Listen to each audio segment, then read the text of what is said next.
Welcome to the Daily Wire Backstage. I like to call it the one and only Daily Wire Backstage. There are other Backstages. There may even be better Backstages. No. But none of them are. None of them are the Daily Wire Backstage. I am Jeremy Boring, known round these parts as the God King, lowercase g, lowercase k. And your prayers have been heard. Your meager offerings of $9.99 a month have been received, and so here we are. We will be taking questions from you throughout the broadcast, talking about things that are of import to us. I'm joined, of course, by our cast of Daily Wire characters, Andrew Klavan, Benjamin Shapiro, and Elizabeth Warren. Or horse faces.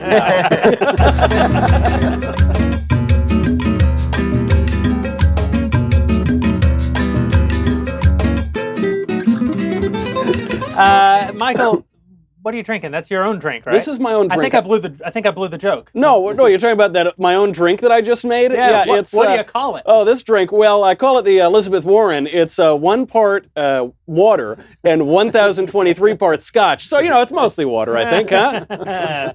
Man, we suck at Firewater. Firewater. Can I get a redo? Can we redo that one?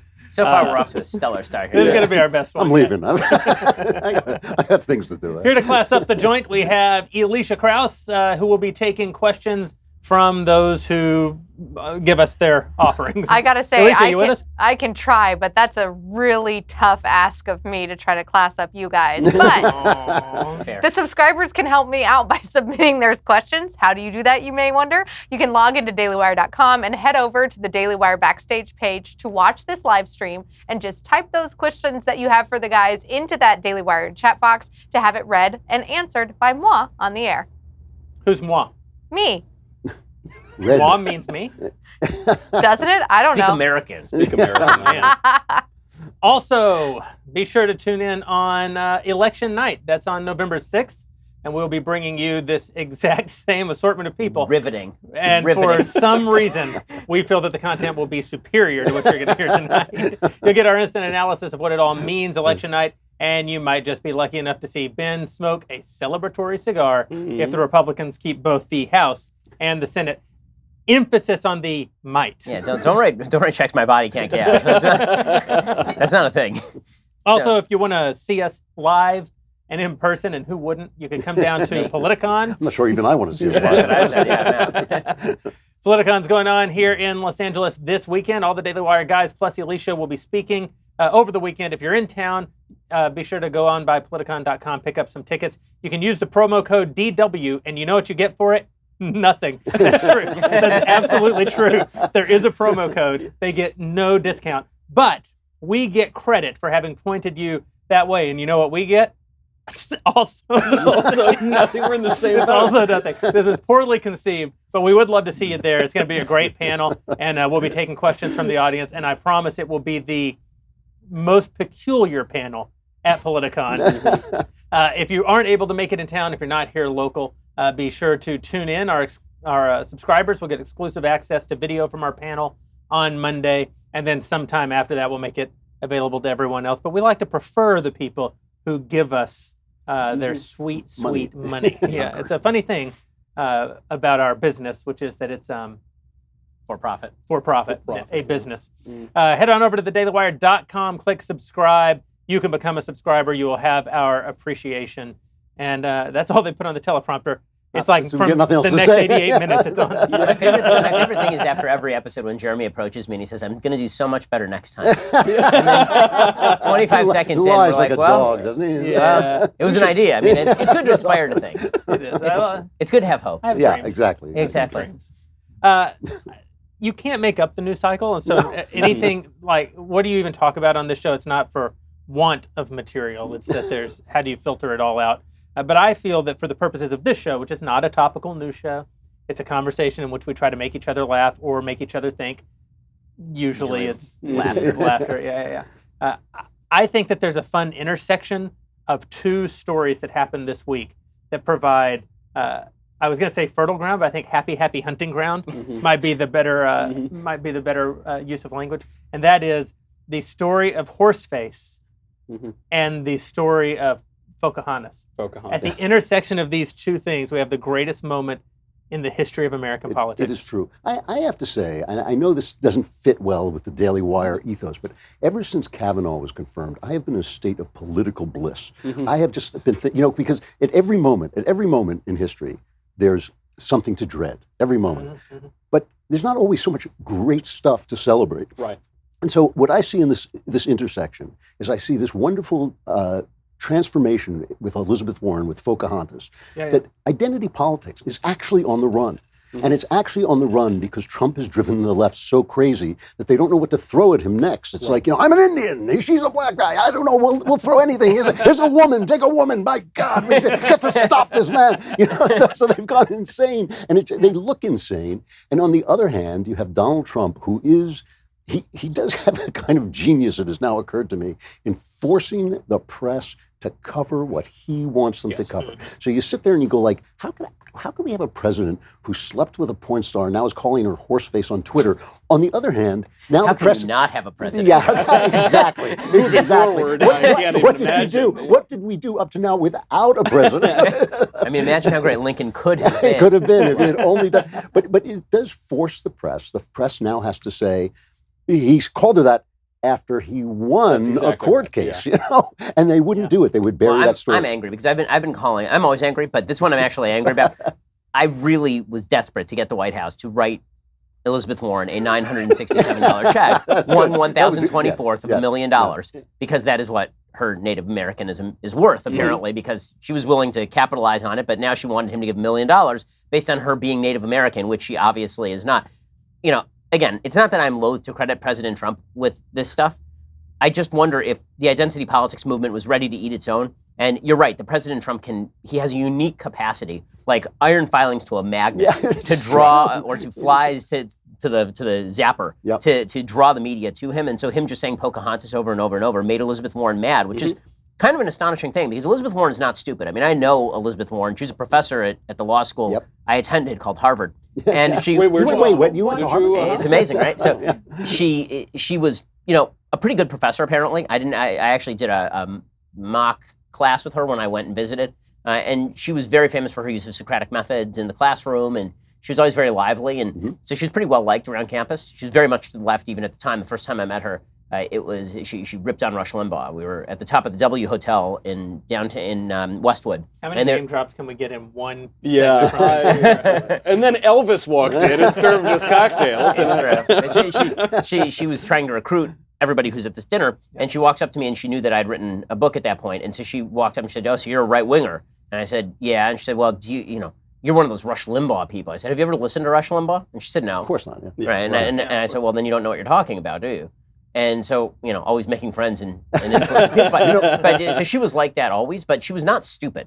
And this was just insanely stupid. That's the part that was bewildering about it is it was only bewildering if you don't understand a point that Jeremy made online, right? Which is that she was counting on the media to cover for her no matter what she did. And they did. And they did. Yeah. And they did. I mean, they ran with the headline that she was actually Native American based on the idea that one relative 10 generations ago was Native American. Rachel Dolezal is undoubtedly significantly more black than genetically than Elizabeth Warren is Native American. That they ran with it, they defended her, and then they dropped it. And the reason they dropped it is because of us, because of all these little voices everywhere. And that it was her pointing out project this insanity. This is why I wish that the president had written the check for $900 Yes, you need the image. Because you need the image, and also because one of the reasons that the media was able to run with the story as a success, run with it as a victory for Elizabeth Warren, is because they know that people don't really understand numbers. And so the 1 in 1024th is obvious to people who understand math that that's a very, very tiny fraction. But by giving the check for $960 saying $900 is to 1 million what Elizabeth Warren is to Native American. My favorite tweet, next to yours because you're the God King, of course. But on the merits, my favorite tweet was from Matt's Idea Shop, who put out 1/1024th of the movie Pocahontas, which was, have you ever heard the... That's very good. There's great material. I mean, we put out one at Daily Wire. The election one?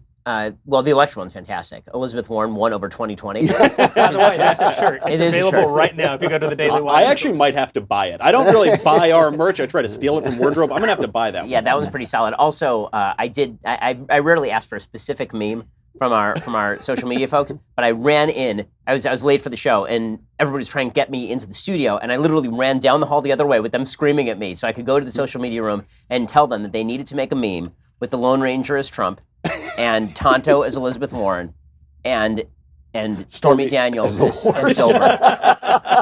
It had to be. Yep. Because this is the world in which we live. This is our country. And this happened 5 days after Kanye West was in the Oval Office. Yeah, I know. So you think that it can't get more ridiculous. Fortunately, you'd be wrong. Somebody tweeted at me, "Isn't there a time when this becomes unfunny?" I said, "That time is not now." Like, if you're 20. If you're 20 and you don't find this funny, it's because you have no heart. If you're 40 and you don't find this funny, it's because you have no brain. Because it's just hysterical stuff. I mean, you have a well-known Harvard Law School professor and popular senator progressive who just destroyed herself like a dying star in order to win identity politics, from Wheel of Fortune. 22 days before the midterms, too.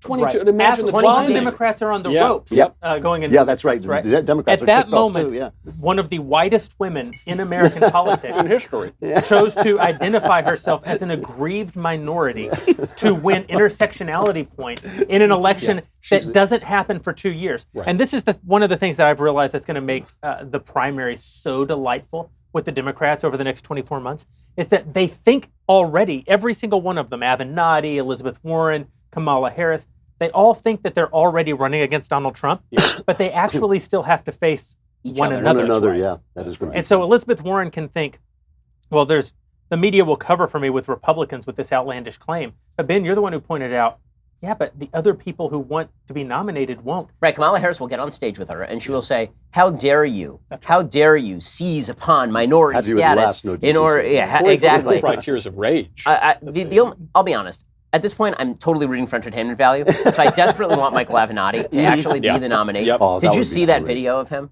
talking about Stormy Daniels? Okay, if you want to know what the video is about, you gotta wait. Because first, we have to talk about our good friends over at Indochino. We do indeed. So if you'd like to dress like James Bond, if you'd like to be somebody better looking than you are, well, then you ought to. I'm listening. You need to check out Indochino. You've got my attention. You think that you can buy an off-the-rack suit because you're just one of those people it fits. Well, it doesn't. You look like a schlub. Instead, what you need to do is you need to go over to Indochino.com and you need to check them out because they are making you customized suits that are perfectly fitted to you. You can do it online at Indochino.com. You're picking your lapels and the stitching, and you're picking the interior, and you're picking the monogram, the whole thing. It really does feel like you went into James Bond's tailor and on Savile Row. You're from Britain. Tell me, what's it called? It's called Savile Row. Savile Row. Okay, fine. So I'm correct. It's a bespoke suit. You get bespoke stuff. Yeah, exactly. And it really is nice stuff. You can either go into one of their shops in some place like Santa Monica. I've been to their shop and it really is a lot of fun. Or you can go online, take your measurements, and then they will send you the suit in the mail. And if it doesn't fit, they will fix it for you. This week, my listeners can get any premium Indochino suit for just $359 at Indochino.com. When you enter Backstage at checkout. That's 50% off the regular price for a made-to-measure premium suit, plus shipping is free. That's Indochino.com. Again, promo code Backstage for any premium suit, just $359 plus free shipping. They're also doing casual clothing now as well. Your made-to-measure chinos will quickly become your go-to pant, so you can pair that with a suit jacket. So they're expanding just beyond the suits, too, so obviously they're doing something right. Go check them out right now at Indochino.com. And Indochinos, by the way, the chinos are actually coming at an introductory price of $79. So not expensive for any of this stuff. Get all of these deals by using promo code Backstage at checkout. That's 50% off the regular price for the made-to-measure premium suit, $359, or Indochinos at $79. All by going to Indochino.com, promo code Backstage. So this is not like Politicon. You actually get something. When I was a kid, I actually thought that the definition of rich, the word rich, was that one day you could have custom tailored clothing and people would drive you the places that you want to go. You'd have a driver. And now every person with an app in their pocket has a car will come pick you up and take you where you want to go. And with Indochino, you can also get the custom clothing. Just like we are the rich wealthier guys than in the any people in the history of mankind. What a great country. It is pretty great. Okay, so all of this prompted me. Jeremy was asking me earlier today, so what should we talk about? So we were going to talk about all of the identity politics and the insanity of Michael Avenatti. First of all, if our guys are in the back and you have time, go pull the Michael Avenatti video just because it is spectacular. I showed it to this jerk earlier, and it is legitimately one of the great videos in the history of America. Really? Okay, I got it. It's so good. It's so good. So guys, you can hear me in the back. Go get it right now. The Avenatti video. The other thing about You talking about Avenatti is Horseface, they it's so created him. CNN created him. CNN was and now they won't let calling him hero. go. It's And just now like Trump. It's just I know, like Trump, it's right? wonderful. The media created him, and they won't let him go. And then they're going to be surprised when he starts winning primaries. It's going to be fantastic. Michael Avenatti is not going to win a primary. You know what? I don't even care. Hold on. I know. I did. I did. said I to agree. my face, I agreed. Donald Trump could not win a primary. I admit it. I'm right this time. Hashtag Boston. I mean, look, he can't even win a court case, and he's a lawyer. Isn't that what they're supposed to do? But he'll stand on a stage with Avenatti steaks and Avenatti bottled water and Avenatti wine. He'll have a nice hat. No, what he'll really do is he'll say, no one has fought Donald Trump harder than I have. That's right. Harder and longer. Put back in the stable. It's like there's only one Donald Trump. Please God, I think that's that's I have to say. There's been so much great punchline material this week. Donald Trump sitting across from Kanye and watching the slow pan to Donald Trump's face as he watched Kanye. It was as though Donald Trump had suddenly realized what it's like for the rest of us to watch Donald Trump. It was like that. It was exactly just like spectacular. That. It's like if Donald Trump suddenly became Jeb Bush watching Donald Trump.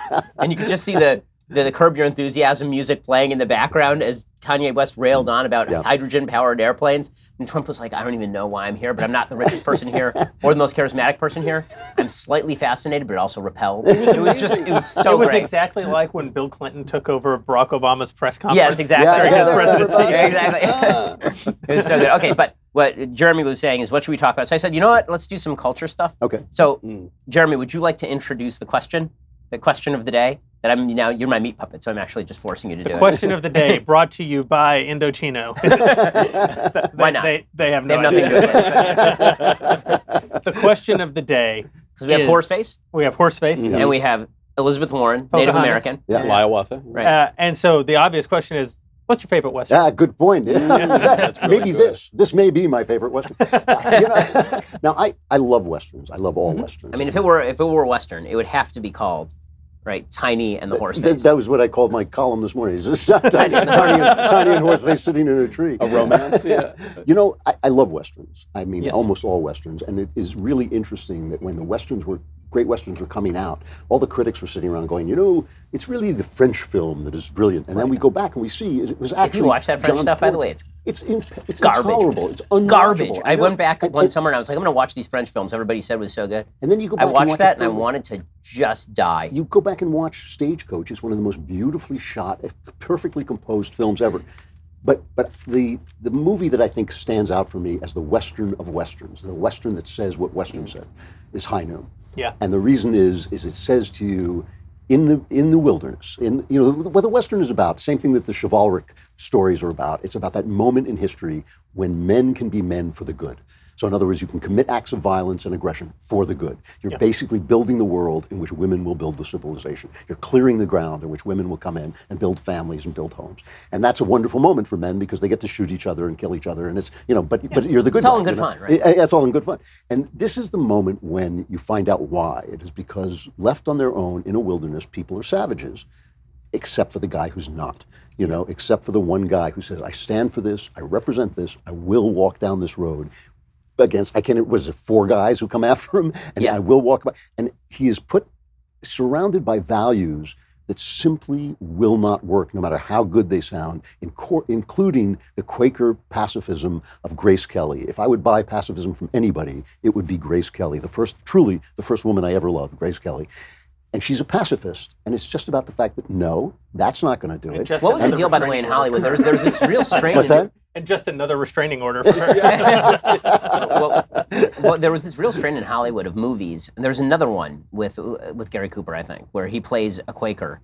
Yes, during the Revolutionary Friendly War. Persuasion. Friendly Persuasion. Yeah. I don't know what it was where they're like, you know what? Screw the Quakers. These guys. It's like, why are you bothering the Quakers? Quakers didn't do anything. The great monsters. I want to challenge your thought just a little bit about High Noon, not in terms of its quality, but in terms of the message. This is something Ben and I were talking about earlier, because you say that the Western is great because it's the moment when men are men and create the opportunity for then women to come along and build civilization. Right. That's also, in some ways, the theme of The Man Who Shot Liberty Valance. Yes, another one of the great. Yeah. But another great movie. But High Noon is kind of a rebuke of The Man Who Shot Liberty Valance, I think, because The Man Who Shot Liberty Valance very directly makes the point you're making. We need the John Waynes of the world to create a world, to create the circumstances where we can have the better angels, the Jimmy Stewarts, come in. Right. The problem is the very next thing that happens in Jimmy Stewart's world is High Noon takes place. And we now remember that it's not that you need men to be men before you have civilization. You need men to be men continuously in order that civilization may continue. But that continue. is what High Noon happens, because right. civilization fails him. And what's wonderful about High Noon is it's made by a liberal as a liberal statement, but because it's a great story, it tells a conservative story, and they just can't help So I heard a Claremont critique of High Noon, because this was Bill Clinton's favorite movie. Right? Yes. He always said it was his favorite movie. And the... This is Grace Kelly, I'm telling you. For sure. No question. It's the pretty blonde. Yeah. No question. But the critique was that it leads to a sort of messianic complex, High Noon, which is that there's no civic virtue. Everybody in the town is bad except for this one guy who is the guy who stands up to evil. And that's really not the way that history works. You require more than one man in any given situation in order to truly stand up to evil. Yes, of course you do. But it is a story. And it's an allegory. And it's an allegory. And it is the allegory. We were just talking about this off stage, actually, before we came in here, about the fact that without that one guy who stands for virtue, nobody stands for virtue. Okay, so I do want to find out everybody else's favorite Westerns, but I have to show this Avenatti clip. Yeah, let's see it. It's too good. It's just too good. It's a sad day in America when the President of the United States calls a woman a horse face. Donald Trump should be ashamed of himself.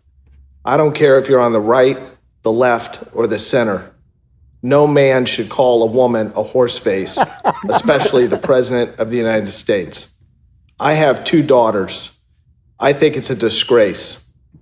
I don't care what your political persuasion is. You should condemn it as well. It's wrong. Also, horse face. Yeah. Also, did I say horse face again? How does he a not rare know how man. funny that is? Yes. How There's does a he rare not man know? who can make an impromptu statement sound like reading from a teleprompter. He sounded like he was a hostage in Pakistan. That has to the be- eyebrows are moving on. that had to be- Please free me. That had to be his 5th take on that, right? Like his internal monologue is going, "Don't laugh when you say horse face. Don't laugh." And so he's like, "Damn it, I laughed." Okay, take number 2.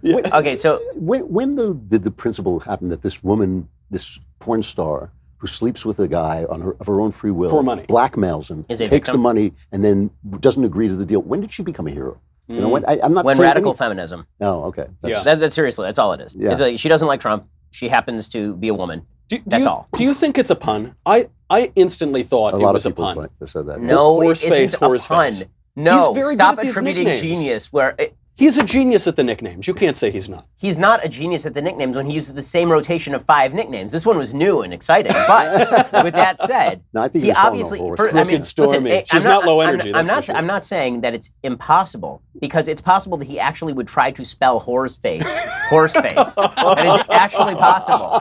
But no, of course he didn't mean horse face. I think he's like the first man who You're right, speaks he's in P.G. poetry. Wodehouse. He is. He's poetic diction. You know. He's, all he is just puns all the time. When I think puns, when I think highbrow, sensitive humor. Yeah.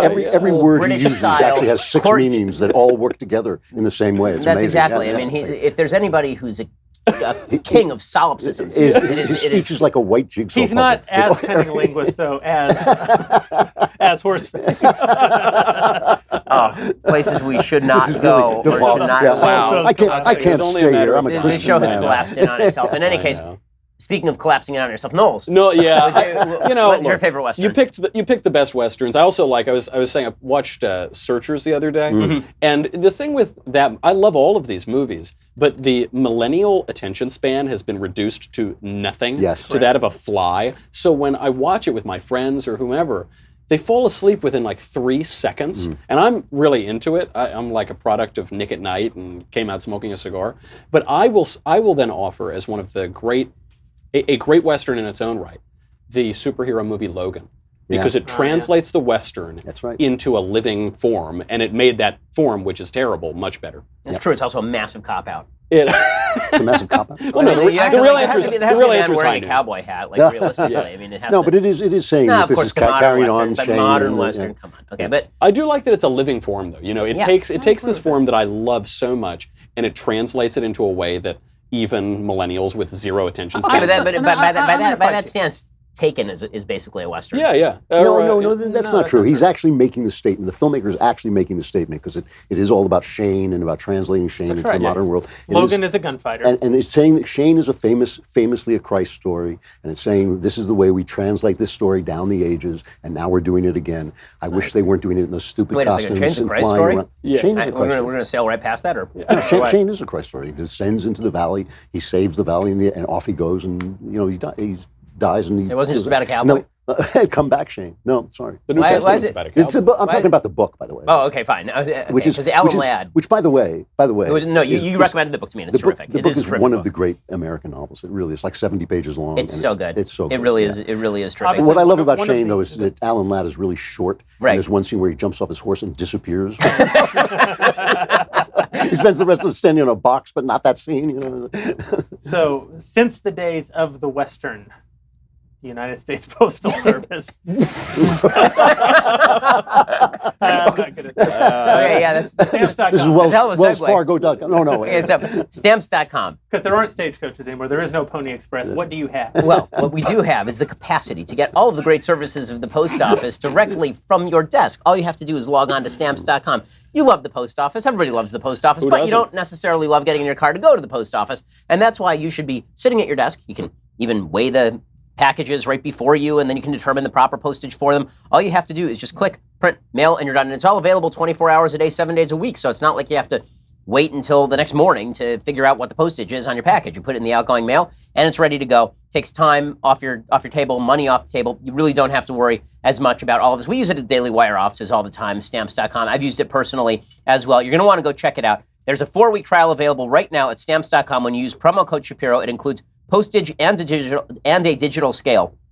Go to Stamps.com, and before you do anything else, click on the radio microphone at the top of the homepage and type in promo code Shapiro. That's Stamps.com, promo code Shapiro. Go check it out right now. Again, Stamps.com, promo code Shapiro. It's totally worth it, and you're going to save your business time, which is money around here. So Stamps.com, promo code Shapiro. Get that 4-week trial, including postage and a digital scale. What I like about Stamps.com the most from a business point of view is that you have so few interactions with humans, which I feel like for our business in particular is you don't want people to well, I mean, that's my ideal, right? I mean, like, if I can avoid any interaction with any human being. Also, Ben goes to Stamps.com for like marital advice. Just for fun. I'm like, wow, this means I don't have to meet a human. I am. Some of my closest friends are Stamps.com. It's time for user questions and subscriber questions. And for that, we turn to Elisha Krause. I'm here. I have a quick subscriber question, since I am, of course, an employee here and a subscriber. Do you guys count McClintock as a Western? Because if so, it's my fave. Yeah. Yeah, sure. I think so. Yeah. Such a good movie. Yeah. it's a Western. Well, I mean, so many levels. We could probably do top John Wayne movies. yeah. Underrated John Wayne movie? Yeah. Big Jake. Yep. Big Jake is really enjoyable. Big Jake is really enjoyable. I love great. those old John Wayne movies. The Well, black yeah, and white she wore a ones. yellow ribbon. Yes, and yes. And the one, Fort Apache, is one of Apache's the terrific. greatest movies ever made. And we have to say this, Hondo is one of the underrated films of all time. 70 minutes long. It's a complete history of the West in 70 minutes. And it has the most wonderful thesis about the Indians, which was their way of life was good, but you can't build a civilization on pure honesty. And that's that lies are the beginning of civilization. And it's a wonderful Is idea. Paul Newman? No, this is way before Paul Newman. Yeah. This is And it's maybe- Louis L'Amour. It's Louis L'Amour's version of Shane. Oh, okay. But it's just, it has this wonderful idea in it that in order to build a civilization, you have to start lying. And the Apaches, I think it's the Apaches, or I can't remember who it is, but they Elizabeth won't. Warren would know. It we was dial her Elizabeth up? Warren. That's the Someone Warrens. get- It's the get her Warren on? family. That's what it is. Tribe. But the Warren tribe, yeah. But it's that they won't lie. The one thing they won't do is lie, so they can't build a civilization. And John Wayne says it was a good way of life, but it's over. This is how you know Elizabeth Warren isn't actually an idiot. because when she says that her paternal grandparents would not accept her mother because she was so The high cheekbones. obviously Delaware and Cherokee, meaning possibly 1/512th. Yes. Clearly she's It's very sad stuff. Okay, so Elisha. sorry, go, Elisha. Yeah. Back to subscriber questions. And if you're wondering how can you ask a question of the guys, well, be sure to head over to dailywire.com to subscribe and ask your questions in the chat box over there. Only subscribers can ask the questions, much like our monthly conversations with all of our amazing hosts. First question for you guys comes from Matthew, and he's saying, hey all, liberals regularly tell me how great RBG is. He'd be interested in hearing your thoughts to the contrary and welcoming the talking points as to why she is not a good justice. Okay. I think we should let Knowles answer this. I suffered through that whole movie. Did you guys see this? Did you really? I watched it because of this sadist. Man. I watched that whole thing. You died for our sins. I know. That's really bad stuff. I don't know. Like RBG, falling asleep at the SCOTUS. That was me watching this thing. It is, look, to call it a hagiography is... underdoing it. Triumph of the Will is a critique of the Reich Party Congress compared to... A measured look at him. Yeah, seriously. But she's just awful. You can speak more to her jurisprudence, which is awful. She's been nakedly partisan and political for her entire career. Her confirmation hearings were extolling the virtues of abortion and why it's a good thing for it to be legal everywhere and why it must be legal everywhere. She's criticized openly Donald Trump during the campaign, during his presidency. She's just awful. And the amazing thing about this movie with her, the notorious RBG, which I think 20 leftists use the phrase, and they're trying to pretend it's this cultural meme. Fetch isn't a thing. It is not a thing. But they try to make it out in the movie like she's the first woman on the Supreme Court. She's the second. Ronald Reagan put the first one. That's right. I want to forget the first one as much as anybody. Right. But where's the Sandra Day O'Connor movie? And moreover, where's the Scalia movie? Where's the... Just make... Well, there's a Thomas movie, but it's about Anita Hill. That's exactly right. That's the only way that we can do this. That's exactly right. And the fact is that Thomas's story is so much better than anything that Ruth Bader Ginsburg has to offer. His personal story, growing up like the son of a sharecropper. That's so true. It's so American, and they would never make that movie. The only way that we can portray him is as a sexually rapacious black man. That's right. That's really what HBO did to him, Yep. right, with Anita Hill, and it really is astonishing. Ginsburg as a justice is a garbage justice. She's not even.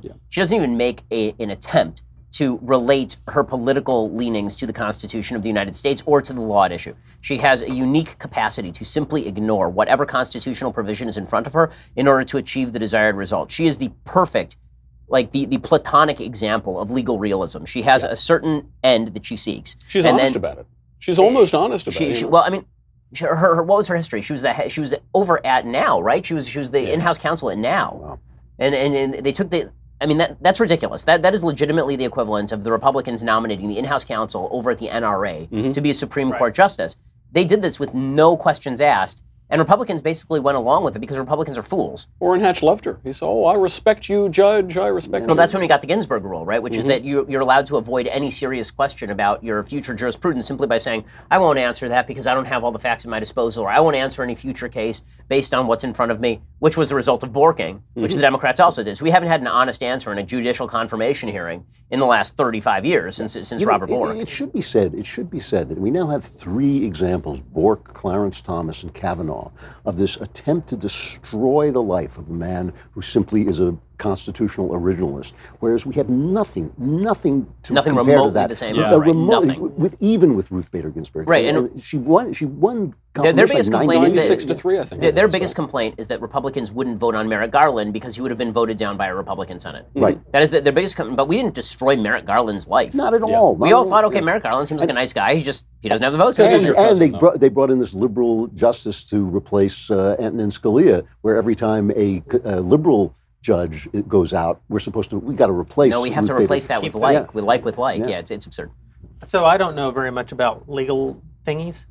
But I just black robe things. Yeah, black robe things. I just know that if your nickname calls to mind Soviet era rocket launchers, it's not a good thing. It's not American. No. Well, nothing American. I do find it amusing how the left tries to turn her into this counterculture cool thing, right? Because it's supposed to be the notorious B.I.G., right? That's the rapper.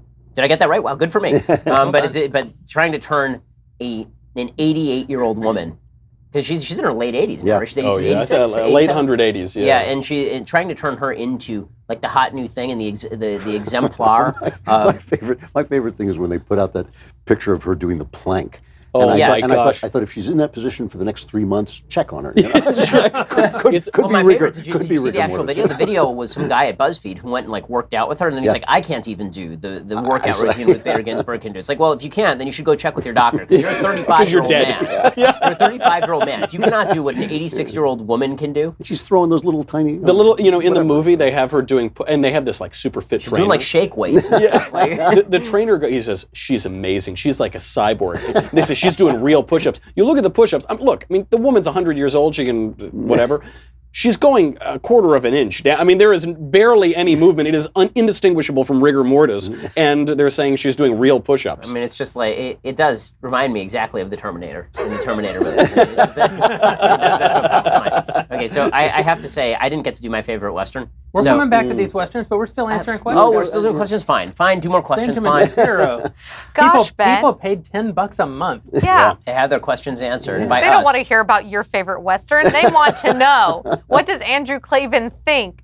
Will we see the rise of an alternative political party? This question comes from a subscriber named Chris. Not necessarily a third party, but maybe he thinks that there will be a replacement of either one or both current parties within the next generation or so. So my favorite Andrew? Western is Lonesome.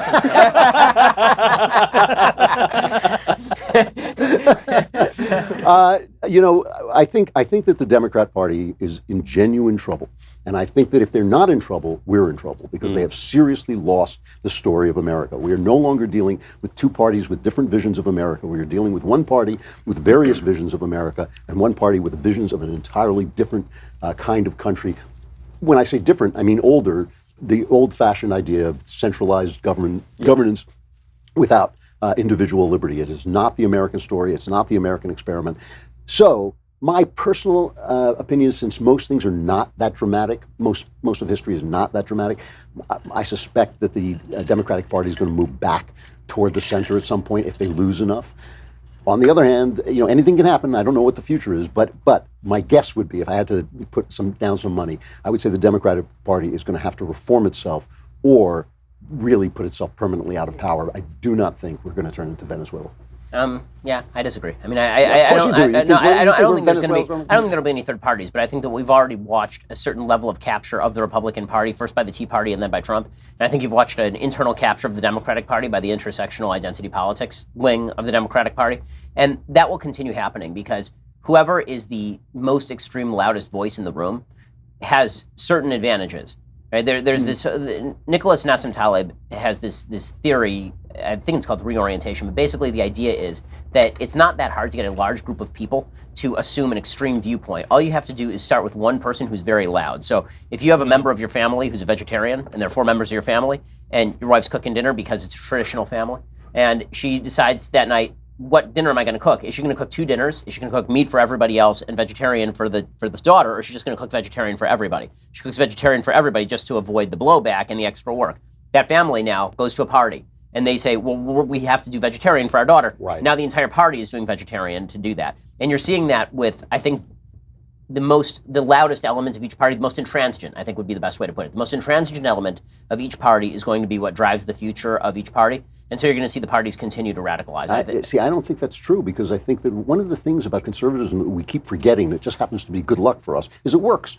When people do conservative, I mean, look at San Francisco. This is one of the most beautiful cities in America. It's turned into a trash can because of leftist governance. This happened. So are you expecting a Republican to be elected anytime soon in San Francisco? No, but this happened before.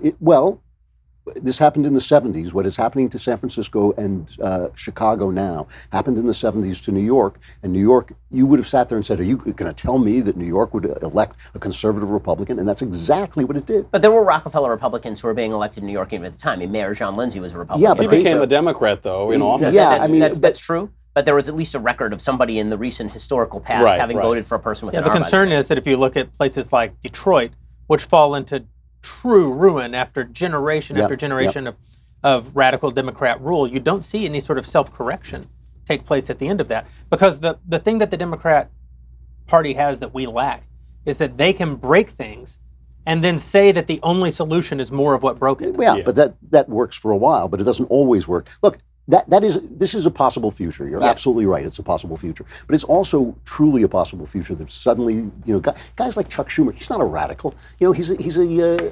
But that's what's scary is you're watching him actually radicalize in terms of his rhetoric. You're not. And he's a machine animal, and if he thinks that this is going to destroy the party, which it might, if he thinks that, he'll correct. And don't you think also that the Trump capture of the Republican Party is not I don't think it's a further radicalization. Yeah, I don't think so it's either. actually a pull back toward moderation. I think the Tea Party was far more radical than Donald Trump. In terms of policy, but not in terms of rhetoric. Yeah, he's a bloviator from New York. It's the most intransigent. Like the crossover between the Tea Party and Trump is one of the weirdest things in American politics, simply because you're right that the political agenda is certainly not the same, but the emotional drive is the same, which is rebellion against the established authority. And you're seeing the same thing in the Democratic Party. But the thing about Trump that justifies Trump is the rhetoric that has been coming from the media, not because remember the media drives the left in a way that that people don't see. That he is the first guy who is actually fighting the battle that needs to be fought, which is against I'm not arguing against that. But again, he has become the representative, and I don't know how much of this is accidental.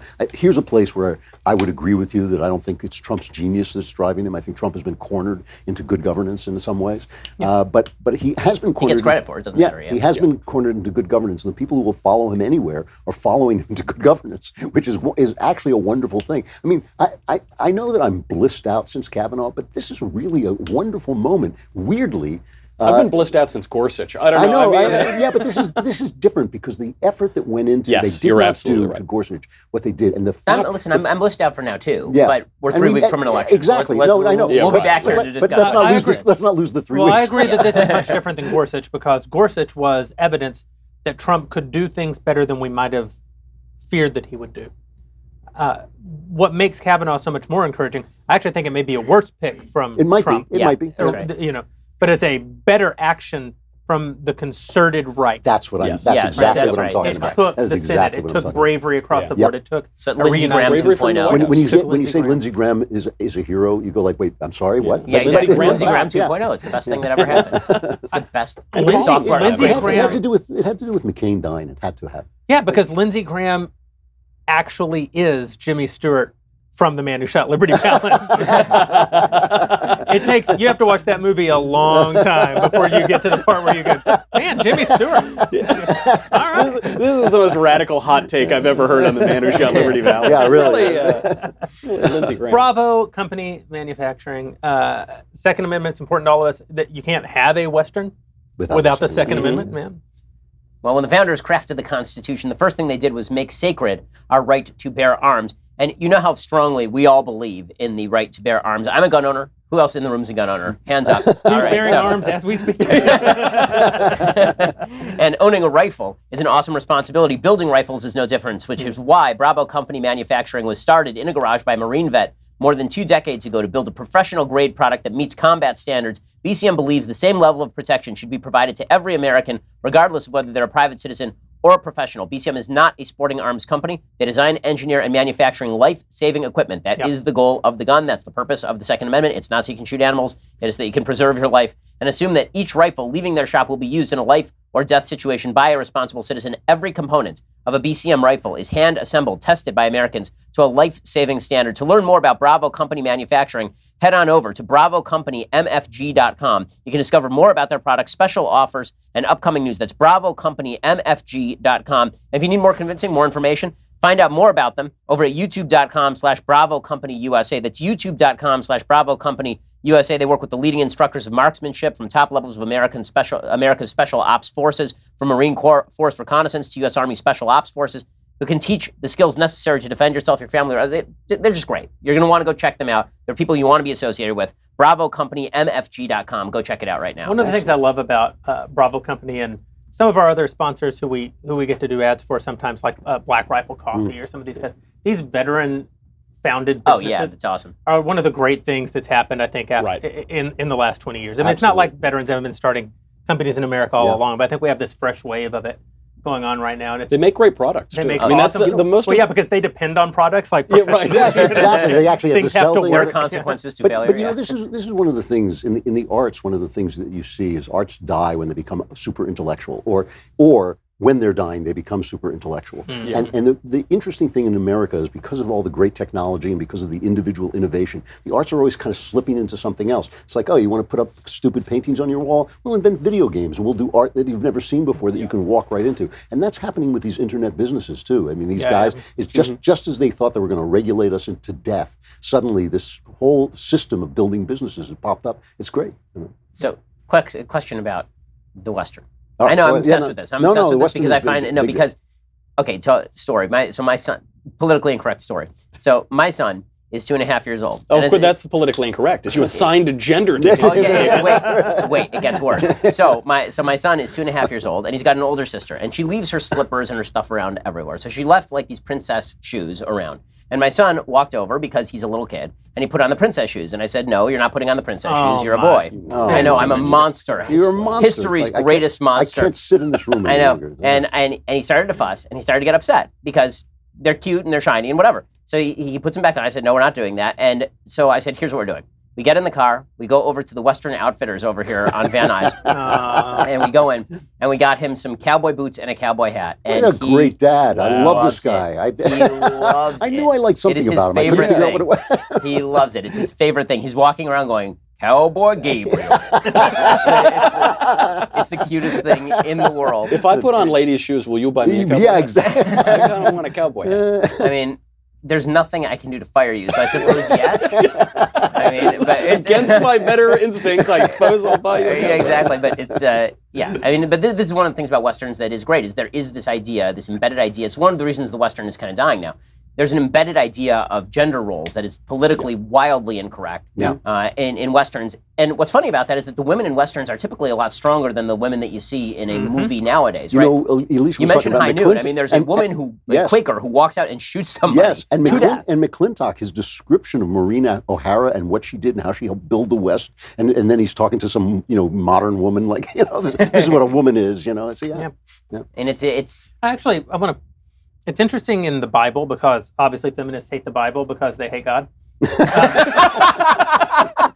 But they dislike some of the gender-specific things that take place in the Bible. They want to fight against even God identifying using masculine terms, but they especially want to rebel against what they see is that, or push back against what they see as the patriarchal aspects of the Bible that they want to change the word woman. I mean, you probably saw this news story just in the last couple of weeks.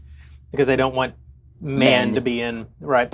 The idea of woman as a helpmate to man is offensive. The idea of from Ephesians of men as the head of their household or the head of their wife, they're offended by. But they make it sound as if the biblical view of femininity is that women, it's almost this servile. Far Eastern view of femininity or something that actually isn't present in the Bible, like the women in the Bible. The idea of female submission is key to the idea of women is what they think. That's right. But the women in the Bible, who are the biblical example of women, are strong. They are heads of. That's right. They're doing stuff. You drive a tent pole through a man's forehead, you're okay with well, me. I mean, Sarah, God literally says to Abraham, "Go listen to your wife now." Yes. Right. And Sarah's oversees a vast household. She actually has a job. Her job isn't be barefoot and pregnant. Right. Moses' wife has to circumcise their child when Moses forgets to do it. I mean, the actual imagery of the rib is important because it's not that she was plucked from the foot of Adam. She can't trod on her. It's not that she's plucked from the head. She's plucked from the rib, right from the side. There is a spiritual equality that is evoked by that image. You see this in Westerns too. To your point, that the women in Westerns are strong characters. They are not men. That's right. But they are not servile, third-class, taken for granted citizens either. They're typically work with their hands. They typically oversee the activities of these ranches or the activities. They don't suffer fools like. They're more realistic. They're much more realistic. This is the one point that I will grant to feminism, which I just hate feminism. I think it is a destructive, bad philosophy, and I don't think it was needed. When we say I think we should clarify just for those who are listening. I think all of us in the room, when we talk about hating feminism, what we are talking about is second and third wave feminism. Well, not women voting or having jobs. No, because I think that is part of classical liberalism. Right, that exactly. is the extension of classical liberalism. But I feel the necessity for Media Matters to make this all point. right. I'm a big anti-first wave feminist mostly. Second wave was fine, but the thing I will grant them is the Industrial Revolution did take away the housewife's economic power because it took what used to be home industries and put them in the factories. And I think we're correcting for that by, first of all, the internet is correcting for that is amazing. It's always technology that fixes technology, right? But I think that there is that there is that element of truth in what they're saying, which has nothing to do with men except for men inventing stuff, you know? I mean, every freedom that women have, every extension that through technology, is because of the invention of a guy sitting around going, you know, here's a good idea, you know, birth control, whatever. You know, I mean, these are things that have granted women a new world, which I think we're all in favor of. I mean, we want women, the whole thing about the West is that women have always been part of the West. The best invention in the history of women was marriage. It is the single best invention in the history of women, and it's the first thing that the feminists tried to murder. Well, because they're idiots. No, really. I mean, and they've made women unhappy. I mean, there's a really fascinating longitudinal study about female happiness from 1972 to present, and what it shows is that in the era of abortion and radical feminism and women's rights and rah, Me Too, that female happiness has gone down markedly across Western civilization. This is why when we say that gender roles are politically incorrect, I always worry about that because I don't think women think that. One of the reasons the left always throws women under the bus first. Have you noticed this? They will throw women under the bus before they throw any. It's because women actually don't want what the left is selling. If they sit and think about it, what they don't want is to be told that they're second rate, that they're second class, that they're not full citizens, they're not full participants in the Western project. Well, I mean, listen, in that story about my son, I should amend. My wife saw my son putting on these shoes, and she came to me and she said, "I don't want him putting on these shoes. Right. Let's go do something about it." How's he going to get back to Kansas? Yeah, exactly. But again, we live in a society where that is considered wildly sexist and terrible. Maybe I'm denying him his reality. And it turns out I get him boots and he loves the boots. Of course. Of course, because he's a child. And because I make decisions for my child, because I'm not a child. And they send babies into rooms and the boys play with trucks and the girls play with dolls. I mean, it's not. That's true in rhesus monkeys, by the way. They've done studies. Rhesus monkeys, gender. By toy. Yeah. Like it's just, this whole thing is absurd. And it's absurd. That's the problem. We always focus on the female gender roles and how this affects women's happiness. Same is true of men. I mean, the same is exactly true. They don't focus on that because it's not politically expedient. But when men are doing things that men naturally want to do, they are better at it, they are happier, and when they try to do more nurturing things, unfortunately, maybe I'm speaking for myself, we're not as good at it. So I have a question. What do you guys think? Because I think that I love the movie, but I think it's actually quite a damaging movie. What do you think of Unforgiven? I like Unforgiven. Because I love it. I mean, it's a great movie. Yeah. But the good guy in that movie is Gene Hackman. There's an easy read of that movie where Gene Hackman's the good guy. Yeah. Really. But he's the guy who's trying to keep order in the town.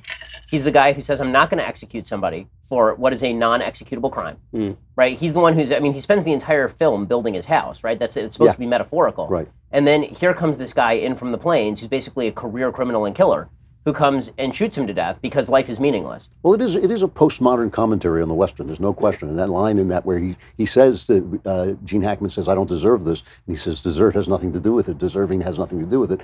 That is the world that he is showing you. He's showing you a nihilistic world in which these guys are building order, which is basically the story of the Western. You know?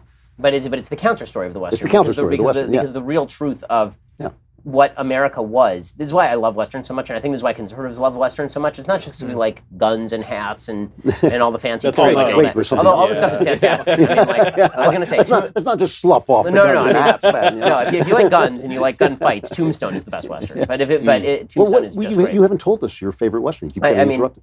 If I had one to take to a desert island, I would probably have to take Tombstone just because it's so rewatchable. It's so there's no point where you can you could turn into that movie at virtually any point and you will spend the next half an hour. It's a black hole movie, no question. It is spectacular, and Val Kilmer is just great, and every line is quotable. and that scene where Kurt Russell makes it smacks around Billy Bob Thornton, Billy Bob Thornton before he got skinny. And he says, "What, you just stand there and bleed?" We shouldn't look over the spaghetti westerns. I mean, Clint Eastwood is the last great movie star. I don't know. I think those are good westerns. Yeah. And Deadwood was at its greatest moments. It was great. The first season of Deadwood is quite good, and then for me, the first 5 episodes are good, and then once they kill.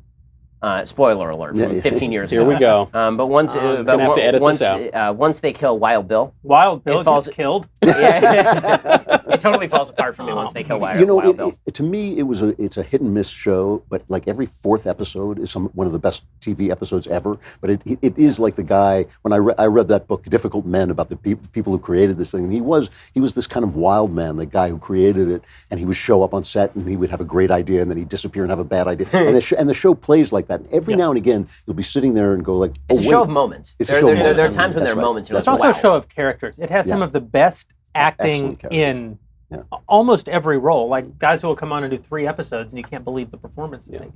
But I think that the reason the Western cannot survive in this environment, at least not the way that it was traditionally made, is because the Western requires strong men and strong women, and we can't. And this is really the thing. It's not that the Western requires weak women and strong men. It requires strong women and strong men. Yep. And you cannot have strong men in movies anymore. The only strong, this is what, Drew, you've been asking for a while, why are people into superhero movies? The only strong men who are allowed are aliens or people who are actually strong because they have superpowers. Yeah, right. But like just a traditional strong male character will be destroyed by the critics for virtually any reason. When's the last time you saw a movie with a traditional strong male who's not an anti-hero, who's just a strong male doing something? The Bradley Cooper movie, the war movie. American Sniper. American Sniper. Right, and what did the critics do to it? They mashed it, right? The critics decided that this thing was terrible and patriarchal. Yeah.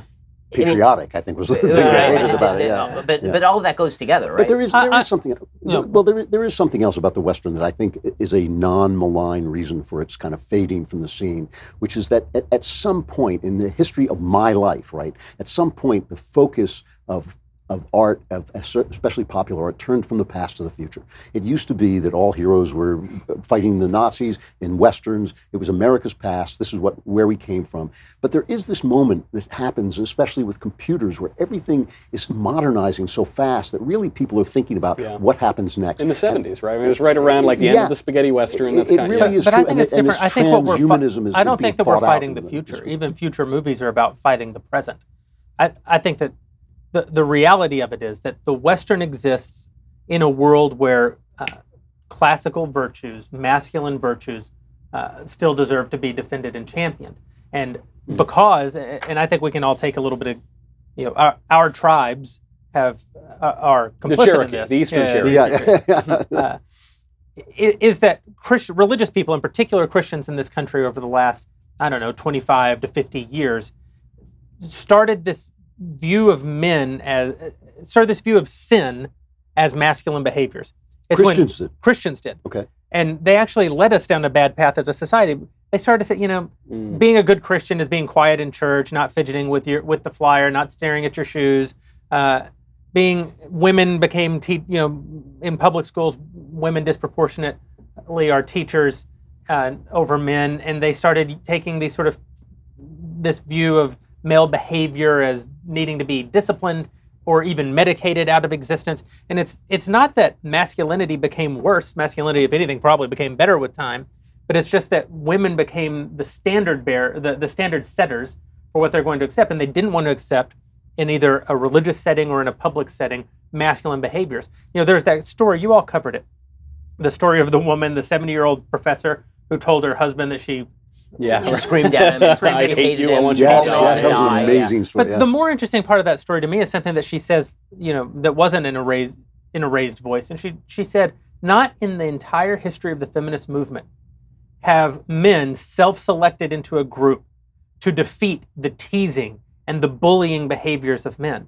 And I thought, right, because I don't agree with you that they're bad. Right. I don't agree. And other people have made good points like, yes, we do. It's called fathers. Yes, we do. It's called husbands. But there's an even bigger point, which I don't agree that teasing.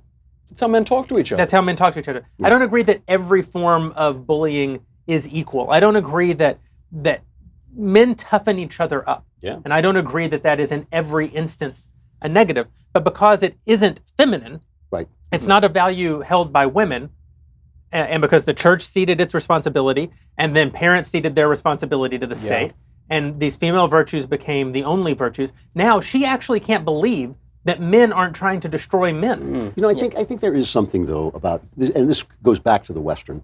As civilization advances, it does become more feminine. And there was a famous line, I don't remember who said it, about England as it was rising to its peak after the Napoleonic War. Somebody said England is heaven, paradise for women, purgatory for men, and hell on the horses. And I think that there's something about that statement that is generally true of great civilizations, that they do become restrictive for men because you do not go out anymore. You do call the police at some point. No, but this and you don't got into the Victorian society was still. Victorian society was still masculine. Yeah, absolutely. You need to translate masculinity into a civilized form at that point. But I will say that I think that what you're saying has a lot of merit in the sense that great civilizations, once they reach their peak, are about protection of the civilization, not about venturing forth and doing new things. And what the Western really is at root, even beyond the male and female stuff, is about the idea that you have people who are leaving behind safety and security and venturing into places that they've never been before, where there's a pretty high likelihood of sickness and or death. And they're doing it specifically to better themselves and their family. And that is a uniquely American thing. It's why the Western is a uniquely American art form, and it's also why I'm not sure that, I actually don't buy we now focus in the movies on the future as much. I think that, because Star Trek is a Western. The original Star Trek is a Western, right? It's the old James Star Kirk. Trek. Yeah, no, that's what I mean. I mean, the original Star Trek is James Kirk being a cowboy, going out to venturing forth and discovering new and undiscovered territories, right? And impregnating the locals. That was it. That was what Star Trek was. It was a Western, and then Next Generation, which is not a Western. It's not a Western because now it's about policing of the universe. And it's all about, well, we have this principle. We can't get involved with anything that's happening in the world. And this is why when George W. Bush was trying to do what he was doing in Iraq, he was a cowboy. And the cowboy became an epithet as opposed to a compliment. They did the same thing with Ronald Reagan. Cowboys were bad because cowboys were people who ventured forth across the horizon in search of new things to conquer.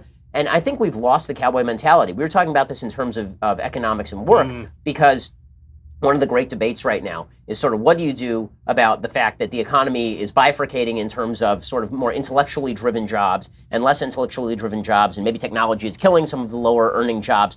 Again, I don't see total evidence of this. There's 7 million unfilled jobs in America right now. Unemployment does not exist. But there is this baseline assumption by both left and right, by populists from Bernie Sanders on the left to Donald Trump on the right, and I think Tucker Carlson too, and on the left, Bernie and Elizabeth Warren. And it's a common view now held across the political spectrum, and that is that if you are in a town that is basically dying off because of globalization, the factories have left, and half the population is now on opiates, that we have to find a way to restore your town to its former glory. And it's not just, it's people like Orrin Cass, right? Orrin's a real intellectual, and I have a lot of respect for all the people who I mentioned on the right and none for the people on the left. But with that said, this idea that that town must be restored, that's actually anti the Western idea, you're right? Absolutely The idea of all of America was built on this notion that, sure, I have this little plot of land, or I have this crappy house in the middle of East London, but you know what? I'm out of here. This place sucks. We are crossing an ocean, going into a place where I will likely be killed. And then I'm going to establish something there. And then I'm going to cross the Appalachians, and I'm going to go do it across this giant, vast plain where there's no water. I'm just going to go across that entire place. I'm going to go settle in the middle of nowhere where there's nobody there, and where my town consists of me and 3 of my friends. And we're going to establish a civilization there. And this idea that all worlds have been conquered, right? That there's no place left to explore, there's no place left to discover. For each, that may be true for us as a civilization because we now can map where everything is.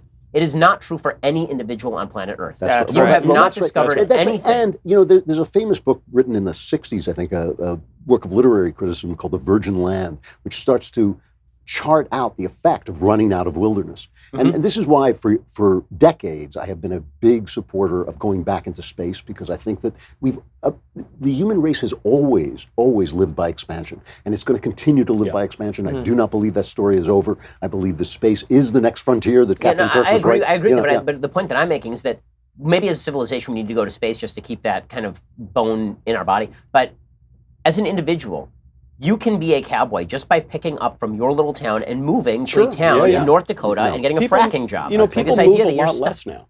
They do. People used to move a lot more for work. People are moving. The mobility has actually gone down in recent years, which is a shocking thing because the availability of mobility is, of course, higher than it has ever been in human history. And we act as though it's a rough thing to get in a car and drive 4 hours to a town and get an apartment there, when it used to cost you a year of your life and all of your assets to move across 300 miles. And you have businesses coming into towns and saying, we're hiring, but you have to pass a drug test, and the room empties out. Yeah, right. We have serious problems. And it's a mentality problem. It is a mentality. It's a spiritual problem. It is a spiritual malaise that we are in the middle of a spiritual malaise, and it's a malaise that has a bunch of causes. But if you think that it's going to be cured by politics or by handing somebody a job, it is not going to be cured by any of that stuff. It's not going to be cured by tariffs or anything. I watched a new show last night, and I don't actually know what network's carrying it because I watched it on iTunes, but it might be someone like Discovery, and it's called Mars. And the show is 50% pretty decently acted, very well-produced fiction about the first human mission to Mars in 2033. The other half of the show is documentary taking place right now tracking Elon Musk trying to re-land reusable rockets. It's a really peculiar approach to a show. I've never seen anyone quite do it. But one of my concerns about looking to space as the next frontier for conservatism, because conservatism always lives at the frontier, it's easy to think that maybe those values extend into space. But I think we miss the reality of how hostile the environment of space is. So a lot of our space requires government in a way that the real world doesn't. A lot of the things that the left tries to convince you need here, and we know you don't, you actually do need up there, and conservatives are pretending that you don't. So for example, can you have a Second Amendment on a lunar base? Well, of course not. You can't even have a barbecue grill on a lunar base, because if you start a small fire, you kill all life on the moon, like on the totality of the moon. Small grease fire wipes all of it out, because you can't so much as open a window. You can't so much as open a door. You live completely at the mercy of what's been constructed. So I wonder, do our values actually make it to the new frontier? I think they will. Frontier. First of all, we cannot imagine what's going to happen next. This is, I was talking to a nanotechnologist just the other day, and when I got out of college, Ellen out of town. Yeah, it was. Hey, it's Drew again. Drew, come on, man, it's 3 a.m. When I got out of college, which we're talking about 1722, right? I got out of college. I had two science fiction ideas. One was they would inject machines into us that would heal diseases. This guy says that's what they're doing now. That is what they're experimenting with now. The other science fiction idea I had was a way of tricking planets into thinking they had more gravity than they do so that you could terraform them. I don't think the world is going to look like domes on Mars. I don't think it's going to look like machinery, like battery-operated air domes. I think that we're going to actually terraform planets. I think amazing stuff is going to happen. I think Did you see The Expanse? I started. It's really good. That's sort of the premise of it. And I think that these values are values. The thing about conservatism, if you can turn Mars into Earth, then it's a great place. It's a very conservative way to do it. Conservatism is adventurous. It's by nature adventurous, and leftism is by nature actually conservative. I know. It tries to conserve and redistribute what is. And in America, conservatism is about adventure and searching for. And there's a great adventure for how we're going to terraform Mars, which is that we're going to go to those poles, where all that underground ice is. And we're going to nuke it like 1,000 nuclear bombs. That is as conservative as it gets, and then you don't need the domes. It's actually true. I've read this. That's actually how you do it. Yeah. But I do fear that in our attempts to make life more comfortable for a lot of folks, we are actually sucking the spirit out of young people. There was a great op-ed by Phil Graham and whoever writes his op-eds with him. I can't remember the other guy's name, about how redistribution had done wonderful things to cure actual poverty in America. And at the same time it had done that, it had created a dependence culture. And I think that is a wonderful puzzle that conservatives are going to have to solve, because people will always go with the easy thing. I mean, this is as you and I have always talked about, this is the message of Exodus, basically. It's like God comes and takes the people out of slavery, and they're in the desert for 2 minutes, and they're like, why did you take us out of slavery? We had food in there. People don't want to be free. They want to eat. They want to have stuff. Right. And so this is what we are going to have to solve. And I do believe that it gets solved by adventure. But I think that the other way that it gets solved, honestly, is by two of my favorite things, guilt and shame. And the reason I say that is because one of the things that we've done is it's not just that we've made life easier and given people access to resources they wouldn't otherwise have. We've made people feel that they are entitled to these resources that they would not otherwise have. We were talking about this earlier with regard to the movie Cinderella Man, where there's a boxer who, before he's champion, he's living in absolute poverty, and he's on the welfare dole. And when he becomes champion, he walks back in with a wad of cash, and he walks back into the welfare office, and he plops it back on the table. He says, "Okay, well, I'm paying you back now." They say, "You don't have to, sir." And he says, "Well, I do." Yeah. Right? Is there a human being in America who not one human being, right, left, or center, who would do that now? Harry Truman declared bankruptcy in his young life, and when he became successful later in life, went back and paid off the creditors. The number of people who would do that sort of thing today is zero, because we have told people that they deserve everything that they have and more. Even welfare workers, I've talked to them, and we'll talk about what they call welfare psychosis. This is a term invented by people who work for the welfare system. They call it welfare psychosis, which is people begin to get angry that they're not, where's my money? Where's my money? And they don't realize it's not your money, that's somebody else's money. Somebody else went out and they've worked. created a verb for it in Sweden, because the situation in Sweden is so bad with the crushing of the work ethic, that people are legitimately staying home rather than go to work. And they've created like an actual verb that's based on the name of the agency that pays the money. It slips my mind right now, but it's a really serious issue. And this is why I think you're seeing this upsurge in interest in people like Jordan Peterson, because what Jordan really is doing, what Jordan's big thing is, when you put aside all the mythology and all of the kind of the intellectual stuff, what Jordan really is doing is he's saying to young men particularly that you have to go out and adventure, right? He's saying go out and cultivate. That's really his main message. His message is go out and cultivate. Young men are hungry for this message, and the left is giving them the message that you cannot succeed no matter what you do, that the world is stacked against you. That's an uninspiring, boring message. And so the left wants to talk about government programs all day. And if we talk about government programs, the left will win all day, because the left will always out-government program us. Yeah, that's a really good point. But what we have to start talking about is what you can do on your own in a free society is going to be better for you and better for society than anything government can possibly do for you if you toughen up, if you strengthen up. Tough love is a good thing, and it's a good pitch. It actually is a good pitch. This is the thing that makes me so sad sometimes when I go to colleges and I talk to people, and I'll talk to a 19-year-old guy who's, because now the new generation is so much taller than we are, right? So you're talking to a guy up there, you're looking at, he's 6'4", he's ripped, he's a gym rat, and he's talking about a microaggression. You say, dude, a microaggression, first of all, micro means it's so small you can't see it. You gotta be looking for it. You need a special tool. I mean, your cowboy boot should be crushing that thing under you as you go on to build whatever it is you were made to build. And that is a sad message. We've lost our swagger. When you can talk a man into worrying, I'm not even speaking for women, when you can talk a man into worrying about a microaggression, you have taken away his manhood. Well, this is why I think that, you remember in 2008, Obama's campaign slogan was yes we can, right? The Cecil Cletus stuff. And the fact is that the American message was never really yes we can. It was always yes you can. If you're left alone, you can go out and you can succeed. And that was the biblical message too. I mean, it literally is the first command given to Abraham, is get up from your home, go to a place that I will show you. You're not going to know what the hell's going on. You're not going to know what. And the first thing that happens when he gets to the land of Israel is there's a giant famine, and he has to travel away from the land of Israel, right? So this idea that you are guaranteed a certain level of security, or you should be guaranteed a level of security. What you are guaranteed is an adventure. When you're born, you're guaranteed an adventure.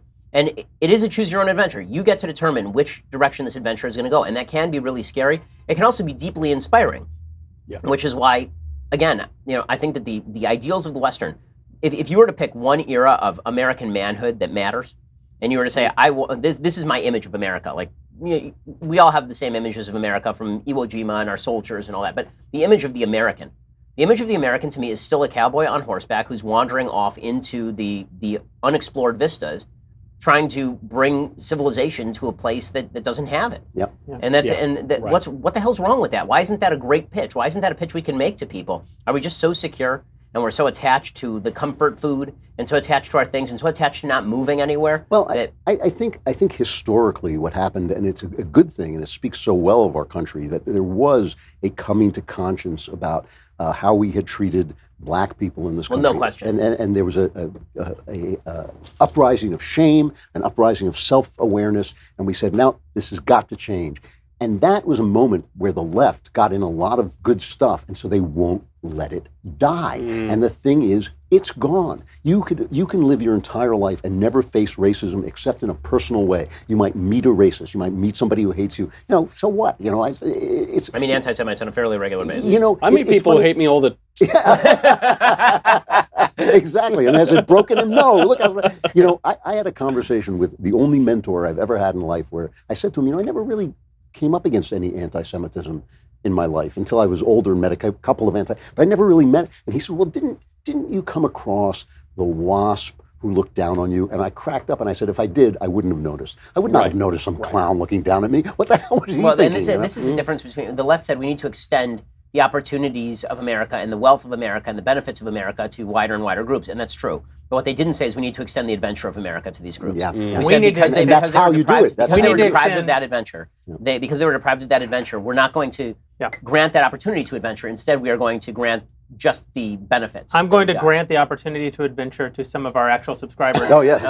who paid to give us this. And asking who went out is an adventure. Elisha, Yeah, that remark that Ben had about Star Trek is very applicable to some of our subscribers. And if you're wondering, oh, how do I ask the God King and all the guys over there some questions? Don't forget that you can head over to dailywire.com to subscribe and ask your questions in our chat box. Evan wants to know, to the God King, with conservatives being based in logic and liberals based on emotion, are we going to have the same results of that Vulcan-Romulan war? Is Trump our own Surak? And if logic does win, do we make leftists go through the Kolinar? Am I saying that right? Sorry, I'm not a Trekkie, more of a Star Wars fan. Or do they get their own planet? This is, you have taken this to a level of nerddom. You're welcome. It's not that I can't go there. It's just that it really, it touches on a real piece of disappointment for me, which is that they never actually circled back and figured out if that Romulan chick was Tasha Yar. Like they dealt with it a little bit, like maybe it's Tasha Yar's daughter, granddaughter, or something. It's like they set up the biggest question in the entire Next Generation, then they just let it go. Oh yeah, nobody cares about that. We care. Beyond that, I'm not going to answer that question. What's next? I was impressed with what you offered. Can I introduce one thing, the one thing about Star Trek that I know that is really important? You do know it's based on the Hornblower novels, which, if you haven't read the Hornblower novels, are the greatest adventure novels ever. Have you? Oh, really? them? No, I've never read Oh, my God. You would love Okay. if you start reading the Hornblower novels, we won't see you again. You will be like, whatever happened to Ben? They're like, Knowles will be happy. No, you'll love them to death. They're so great. Okay, I'll check those out. You've made me a bunch of fiction recommendations in the past 48 hours. I bought some of them already, so that's the next on the list. I would also second that. They're really great books, and I think that you can get them on your Kindle for free because of the way that copyright laws work. They're so old that you don't even have to pay for them anymore. So check that out, Ben. Some of Andrew Klavan's early work is also available. On parchment. It's Harsh. Ouch. This question comes from subscriber James, who wants to know, Ben, assuming Trump keeps on this similar trajectory to his first 2 years, are you planning to vote for Trump in 2020? Yeah, it'd be hard not to vote for him if he continues on a similar trajectory. And I've said this before. I had three chief concerns with President Trump when he was candidate Trump. One is that he would not govern conservative because he had said a bunch of crap all over the place. There was no guarantee of where he was going to be. Yep. That has been alleviated. He's governed extraordinarily conservatively. Problem number two I had with him is that he was going to soul suck the Republican Party and drive them to embrace positions and ideas that I found abominable. Some of that has happened, but it's already happened, and it's not going to be alleviated again by me not voting for him, because what's happened has happened, and now we're already there. So it's a little bit like, okay, now the car's in the river, now what do you do, right? It's not the same thing. And in fairness, that has been far less severe, I think, than for sure. Yeah. So I was worried that the entire party was suddenly going to embrace tariffs, and the entire party was going to suddenly embrace the idea of being soft on Russia, take the worst aspects of his rhetoric and then apply those broadly. Yeah. And I don't think that that's been the case among most Republicans. In fact, I think most Republicans correctly see Trump as more of a vehicle for policy priorities than as a thought leader, which makes sense because thought leaders need to have thoughts. So that always really, especially polls of young people show that this is not how young people think. So that's been alleviated. And then concern number three is the one that's still very much on the table, and that is the toxification of the Republican brand by President Trump with growing demographic groups in the United States. It's obviously true with women. It's not quite as obviously true with black folks and Hispanics. The opposite might be true. Yeah. Well, it might be, although the evidence there is kind of skimpy. But at the very least, it's not really. The question is it deepening damage that already existed with those groups? Maybe, maybe not. With women, it certainly is, and with young people. Young people do not like President Trump. I mean, this is just a fact. Like, millennial generation folks are not fans of President Trump. Every poll of millennials ever shows that Trump runs very, very poorly among millennials.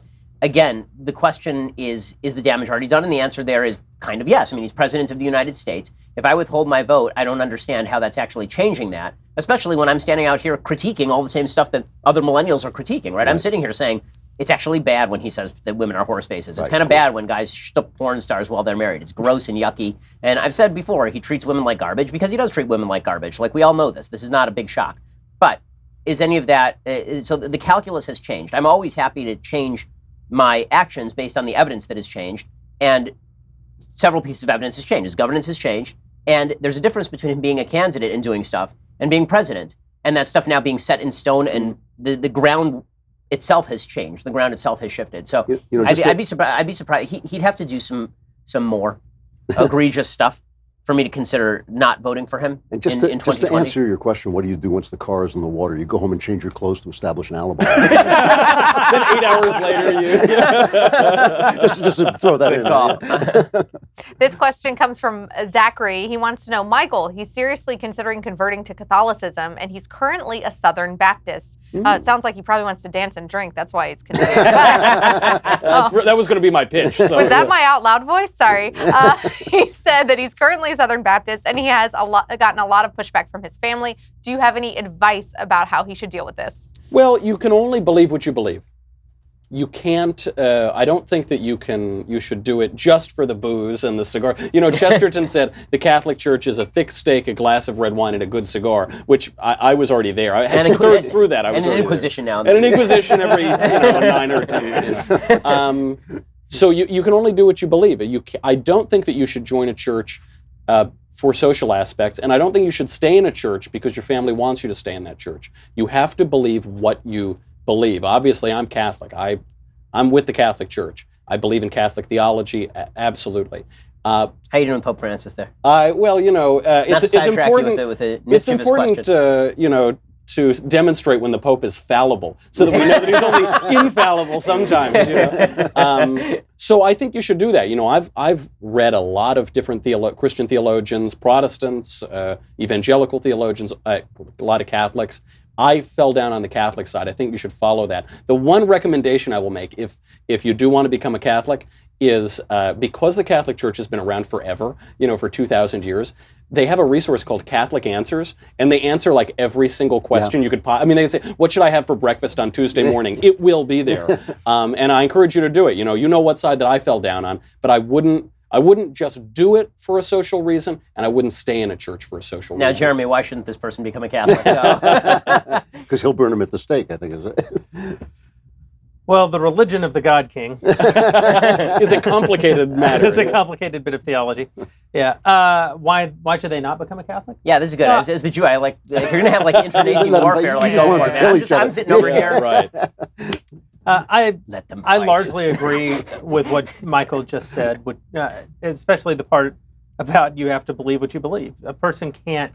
I don't believe in converting exactly because I don't really believe in religious institutionalism. That's why I'm not Catholic. Right. I think God doesn't exist within an institution. I don't think that God created in a Christian institution. I think that part of the moving from the Old Testament to the New Testament is sort of that God creates an institution to teach man something about himself in the Old Testament, and then he frees him from that institution to teach man something about God in the New Testament. That divide, to me, is one that the Catholic Church has missed. The Catholic Church says it's the institution. Yeah. Right. For that reason, though, I would not tell someone who believes in Catholicism that they should. There's a line in the New Testament that says. That's the sequel, right? Yeah. Part 2. Part 2. Electric Boogaloo. Like Godfather 2. There's a concept in the New Testament, though, that someone can't live according to your view of freedom, your view of gospel freedom. That to cause someone else to do so would be to cause them to stumble. That you're supposed to favor the weaker brother, and it doesn't mean it in terms of physical strength. It's a theological concept. Like you may believe that you have freedom from certain legal restrictions. You may want other people to participate in that freedom, but the worst thing that you can do is set an example, a behavioral example that causes them to act against their own religious conviction or against their own conscience to sort of satisfy your view of freedom when they don't personally have it, because then you haven't freed them from anything. You've just caused them to move into what they view as sin. Yeah. In other words, you've caused them to betray. Yeah, exactly. Right. So to that end, I would think that if a person identifies with Catholic theology, I'd have fun arguing the theological points with them, but I wouldn't want them to give some sort of weird lip service to my beliefs or to come to my church or to act outside of their own view of what God requires of them. So yeah, I don't disagree on the broad points. That was disappointing. Shockingly, yeah. No, I'm with you 100% on that. I'm a Jesus guy. I got to say, the more I read the Gospels, the more I find the most complex, subtle moral theology, the most complex thinking is right there. And if whatever gets you to Jesus, I'm for. If it's the Catholic Church, if it's a stiff drink, it doesn't matter to me. And by the way, so next question, we got any next questions here? Just gonna slowly back away like Homer Simpson into the bush here. Sean Spicer. But if you want a better answer about why a person shouldn't be Catholic, because I don't want them to go to hell. I would just feel terrible. Oh yeah, I forgot that. Consider that. Oh wow. Well, I think that's the only time I've seen Ben sit over there and twiddle his thumbs. But moving along, Nick wants to know: would any of you guys support a primary challenge of President Trump in 2020? Nope. Not now. Nope. Not sitting here in October of 2018. Mm-hmm. The problem with questions like this is, I think, is that they require us to put ourselves into a future that doesn't yet exist. Yeah, I mean, right. If there's a tape of him whipping a black guy while shouting the N-word, then yes. Right? I mean, his new book is The Art of Mein Kampf. Right, exactly. There are situations, really, if you were caught on tape saying the N-word in the way that racists say the N-word. If you were Hillary Clinton's mentor, Senator Burke. Correct. Then it would be an issue. Here's been my view of the primarying effort. This is really since, literally the day of the election. Because he won, and because the party mobilized behind him, you're actually doing, especially if it's a primary challenge from the right, you're doing the party an actual disservice. You're doing conservatives an actual disservice by running against him, because now you are pitting people's loyalty to a sitting president who won against Hillary Clinton and who has been governing in a conservative fashion against their ideal version of conservatism. And that version is going to then be alienated from the party. So let's say that you have somebody like Ben Sass who really can't stand President Trump. And let's say that he were to run a primary effort. I would oppose that primary effort, even though I agree with Ben Sass more than I tend to agree with President Trump, specifically because I think that what will end up happening is he will end up fringing out the view that I hold true to. That's right. There is such a thing as pick your battles. There is such a thing as... real politics. You have to be strategic in how you choose to approach the wooing of people to a particular ideology or the alienation of people from a particular ideology, which is why I really have made a serious effort in the past several years particularly, not actually attacking other people on the right. I really try hard not to attack other people on the right, even though obviously, we've become pretty high profile, and I'm in conflict with them a lot of the time. I really... Reagan was right. I can't think... Reagan was right. Aside from the alt-right, who are just execrable human beings. They're not. But they're not the right. They're not the right. Yeah, the key word there is alt. Right, exactly. They're not the right. But aside from actual racists and actual sexists and actual bigots, you're going to be hard-pressed to find tape of me not critiquing I'll do, but actually attacking somebody on our quote-unquote side of the aisle, especially when it comes to differences over President Trump's interpretation. The left has been clarifying. They have really clarified the situation. A better question would be, would you vote for Trump right now? Because then we can actually use the facts that we have available to us right now. I answered that one earlier, and I think we're all on the same page on that one, absolutely. probably. Yeah. Alicia. We still got some more questions coming in from our awesome Daily Wire subscribers who are asking, of course, because they're Daily Wire subscribers and they're going to dailywire.com and putting these questions in the chat box. Then Austin and I are pulling them for you guys. Yay! We have a question from a lady named Claire. She says, out of potential candidates for the Democratic Party, who do you think would be the worst for this country? Oh my goodness. Who would be Spartacus, the worst anyone?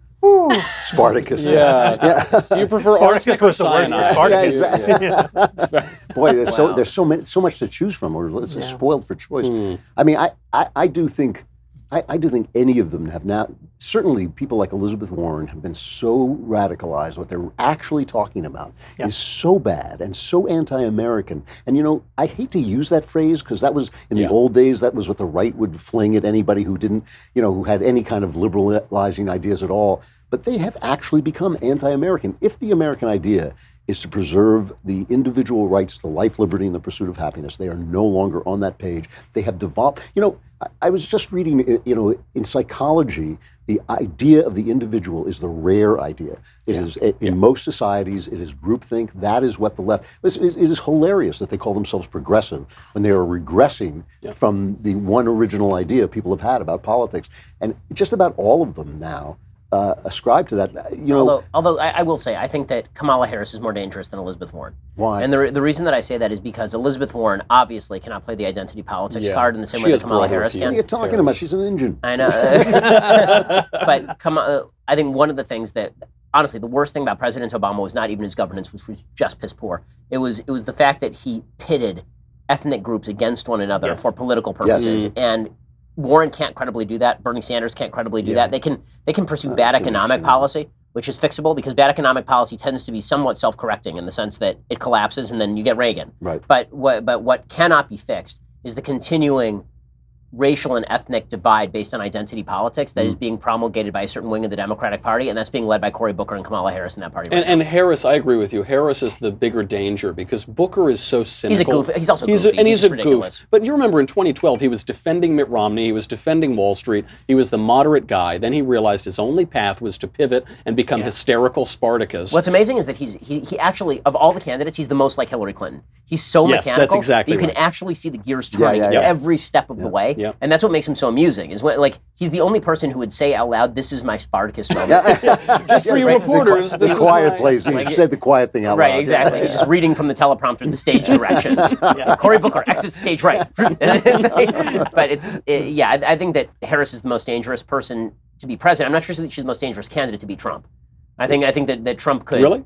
Yeah, because I think that she is off-putting, and I think that she is strident in a way that even Warren is not. Yeah. I think that the most dangerous candidate to beat Trump, I thought, was Warren until she did what she did this week. Like, really, I thought that she was. She's because over, I because I thought that I don't know. no, there's no such thing as over. I mean, John Kerry's talking about running again. There's no such thing as over. And let's not forget that at approximately this point in 2014, Donald Trump was looking for a birth certificate. Right, exactly. I don't think there's an over really for her, but I will say that I had a higher opinion of her political acumen a week and a half ago than I do now. Yeah. And so I figured, okay, she's smart and she knows what she's doing, and now she's proved that she's smart, but she certainly does not know what she's doing. And that's kind of a shocker. What do you think of this Beto phenomenon that's going on in Texas? No, I think they will find somebody who is like a Beto, but I think once Beto loses to Cruz, he loses that luster. I think it's pronounced beta, by the way. When you lose, you lose. I think it's pronounced beta. I agree with this. They will find somebody else to glom onto as the new fresh face. Also, again, Beto's masquerading as a Hispanic with this Beto nonsense, right? So at a certain point, it was going to come out that he is, again, whiter than he's also, this napkin. He's masquerading as a fresh face. He's been in Congress for a long time. I mean, he's not some newcomer. Right, and there are a bunch of people that they're going to try and hold this up for. They're going to try and do it for Julian Castro. And they're going to try and he doesn't fill a hole for them the same way that Obama really filled a hole for Democrats in 2007, 2008. But young, fresh face. Who would be the best Democrat for the country of the people who are currently circling? Avenatti, because he's impossible. Because he's a clown, and so the reaction to the clown. So he wouldn't be able to do anything. No, I mean, if one of them could achieve the office, which one's the best for the country? Or is that what you're saying? Booker, I think, right? Because he's the goofiest and the most cynical, and you're saying if you looked at their platforms and their ideas, who would be, and they could actually achieve those platforms. But which ideas? platform? I mean, they change these things. You know? I think there's a case to be made for Biden. I think there's a good case for Biden. There's a case to be made because at least Biden still has sort of a pathological attachment to the country. Yep. And he does have a certain warmth for the Rust Belt and people working in factories in Ohio, and he doesn't actually want to divide the country. He will cynically divide the country for political purposes because that's what he does, because he's a cynic and he's a plagiarist and he's a bad person. Gives a hell of a back rub. I like him because he makes Trump look really smart. He makes Trump look like an intellectual. We have time for one more question from one of our delightful Daily Wire subscribers who is probably the proud owner of a Leftist Tears Hot or Cold tumbler. Oh, yeah, and they need to apparently get a Steven Crowder mug because he wants to get into cigars, and Dylan wants to know if you guys have any suggestions or tips on what he should get or how he should even begin. This has got to be a Knowles question. I would say one should never... Congratulations, somebody finally wants to know. I finally have a real expertise. I would never suggest violating the law. They say that those cigars from Cuba are pretty good. So I don't know. Who knows if those are any good? There are plenty of good cigars, though, to get that you can get in the United States legally. Really good cigars. There was a cigar boom in the 1990s. And that's good, clean fun. There was a big cigar boom in the 90s. There are a zillion great factories in Nicaragua, Dominican Republic, even some in Florida. And it's because when the Cubans, communists, came in and stole everybody's property, ripped, kicked people out, they all went to the Dominican Republic, they went to Nicaragua, they went to Florida. And there's some cool stuff even coming out of LA, Nicaragua. I mean, you can get some really great smokes for $10, some even less, some $15. So I recommend sampling anything by, this is like real inside baseball. Dion does great work. My father makes great cigars. Oliva, Tatuaje, Pete Johnson out here. All good stuff. And if you want to smoke that communist trash, can be pretty good too. And thank you to Dennis Prager for that question. Yes. Thanks for watching, Dennis. Now, some of us may feel that we're actually have the imaginative experience that we've been smoking a Cuban cigar. You really? Is there a way to get them legal? Yes. We went down to Cuba. We took a little trip when it was possible to do that. Now it's a little harder to do that, I think. Miss Obama, It's like... Thanks, Obama. That's the only time I've earnestly said thanks, Obama. It's very complicated. Talk about this is actually a good point on our government violating its own laws all the time. Yeah. There is an embargo on products from Cuba. You're not supposed to go there, spend money. The executive branch just changes the rules all the time, and it has for decades. Yeah. So now, it used to be the case, if you were on the streets of Europe and you were smoking a Cuban, a diplomat could gun you down, arrest you, you weren't... You could accidentally die during an interrogation. In the embassy, that's Something right. like that. Something like that. But you can, if you travel abroad, you got a suitcase, you can smoke Cuban cigars there, and, it's pretty nice. You might accidentally leave. You might accidentally try. Look, our country was. The history of cigars and the history of this country are intertwined. True. When Columbus made it here, he saw all the natives smoking cigars. It was one of the great gifts to humanity. And every king died of mouth cancer after that. That's right. Every English king died of cancer. Yeah. Popes did it. Yeah. Nasal cavity is destroyed. Absolutely. Yeah. Was this a good enough PSA for tobacco? That was incredibly boring. How was your smoke? Is that? It's clean. It's clean. It's clean. Those are Cuban bubbles. Only the good die young, Ben. Only the good die young. All right, we want to say thank you to Elisha for bringing us those delightful questions from our subscribers. Thank you to the subscribers themselves. You are the reason that we are here. Even Michael Knowles received some pittance because of the good work of our subscribers. And I would say thank you to you guys for another exciting edition. Again, give me just like 2 minutes. So this is like the outro. I'm going to talk to the audience. We'd love to see you. You're doing great, by the way. I'd love to see you at Politicon. If you're in LA this weekend, go to politicon.com. Click on tickets, put in the promo code DailyWire. We're going to be, the whole panel will be there. Elisha will be there. We'll have a lot of fun taking questions from you. And that's all. Yeah. You're going real good there. You interrupted me, and then you interrupted me again. I'm not a professional. Can we get a redo? I dozed off. Are we still on the air? And we're out.